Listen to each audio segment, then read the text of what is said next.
Hi, this is Justin, and in this lesson we're going to talk about block ciphers. Specifically, we're going to talk about these questions. What is a block cipher?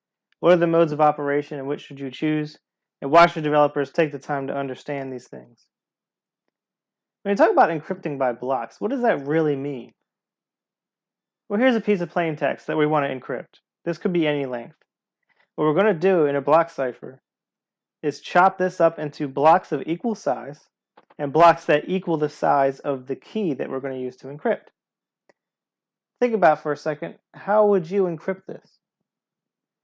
You may think, well, let's just encrypt each block one by one.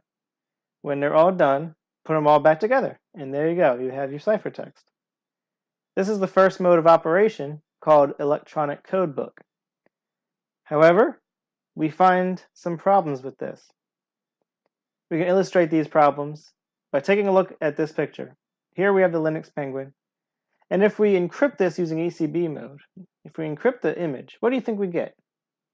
Do we get nice random noise? Actually, we don't. We see here that it still kind of looks like a penguin. The reason is because in ECB mode, the same plain text will come out to the same ciphertext. This preserves patterns in the ciphertext, which will allow attackers to actually break your encryption. Another mode we have is cipher block chaining. Now this is actually better. And why is that? Well, it's because of this neat little trick. When it's done encrypting, the ciphertext of one block gets put into the next block and XORed with the plain text of the next block before encrypting. This means that each block's encryption depends on the block before it, and that every small change in the plain text will result in a very large change in the ciphertext.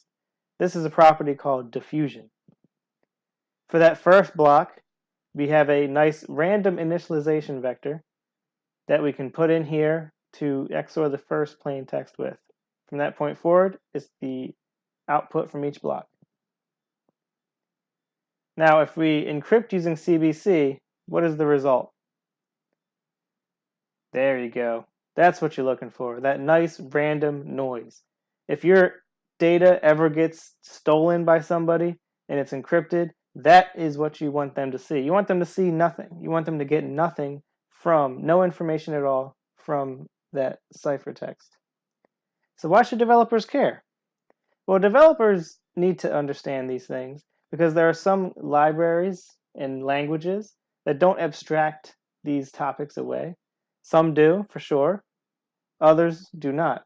An example here is the crypto library of Node.js.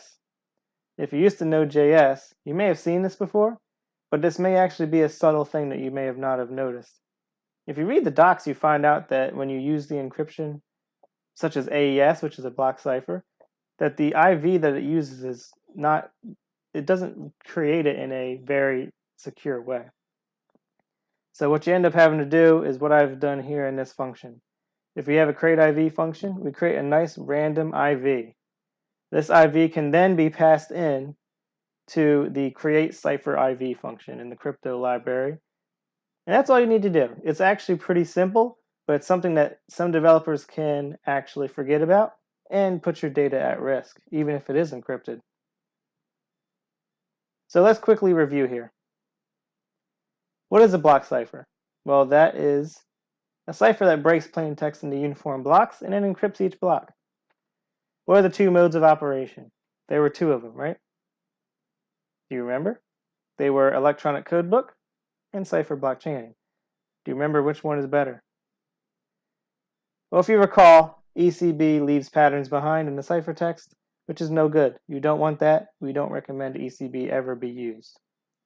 We want to use CBC, and as long as you provide a good initialization vector, it provides great diffusion throughout the ciphertext, which makes it a lot harder to break it. Why should developers care? Well, some languages and frameworks require developers to be a little bit more hands-on with the details than others. And one of those, as we saw an example of, was Node.js and their crypto library. So I'd like to thank you for listening to me, and I hope to see you in the next lesson.